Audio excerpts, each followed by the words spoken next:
What up, author or writer? My name is Jim Heskett. I'm the Juggling author, and I am going to talk to you today about how to deal with bad reviews. Specifically, there really is only one answer to the question about how to deal with bad reviews, but I'm going to do a series of videos on the topic. And the answer to that question is nothing. Don't do anything about bad reviews. You can't do anything. You just have to move on with your life.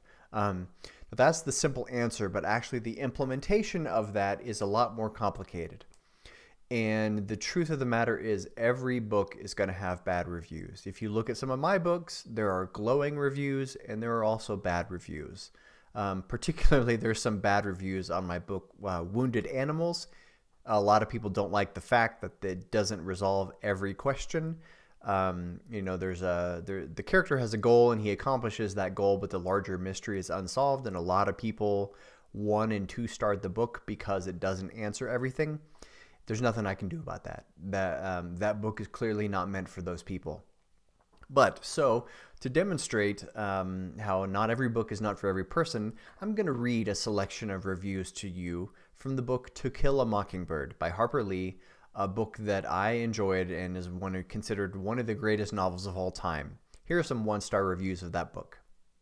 In my opinion, this book suffered from various major problems. First of all, the plot line was weak. The characters did nothing but wander around town trying to coax Boo Radley out of his house. Second of all, the character interactions seemed forced. They behaved like they could not stand each other. The third and final deterrent is the ending. For almost 200 pages, the almost unbearable wandering ends with the description of a boring trial and an obscure presentation of the final climax and resolution. Halfway through the book, I was just wishing a bunch of mockingbirds would fly in and end everyone's misery. That's pretty clever. One of the worst books I've ever read. I don't understand why this is considered a classic. The writing style is very choppy and all over the place. I reckon this be another classic that doesn't deserve the status. For the first 28 out of 30 chapters, nothing happens. Finally, in the last 2 chapters, you get the world's most predictable ending that you spot from a mile away. It's a crime book. This is called a classic. Symbolism my ... ass, I assume is what you meant. Harper Lee hopes you find symbolism in this shallow book. I strongly urge you not to even read this book for free at the library. You're still getting ripped off. There were way too many characters introduced in the first few pages. Very hard to know who was who. I'm sorry, but the book To Kill a Mockingbird was, in my opinion, a very boring book. I've noticed while skimming through the reviews a lot of people enjoyed this book.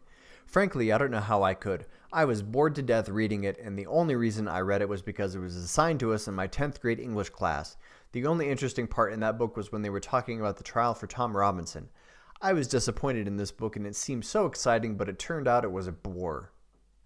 It was terrible. I didn't like it at all. I was so bored and stressed reading this awful book. Ugh. There's more that I wrote down here, but I'm not going to read them because you get the point. The point is, To Kill a Mockingbird is arguably a classic and arguably one of the greatest American novels ever written, and these people all think it was awful. It was not for them. There are some reviews you're going to get that people who just don't get your book, or it's not for them, or they read it and were expecting something else, and you can't do anything about that.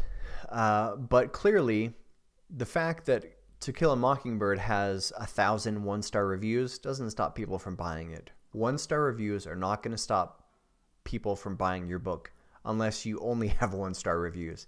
If you have some 5 stars to balance it out, don't worry, you're going to be fine. This is Jim, the Juggling author. I'll see you next time.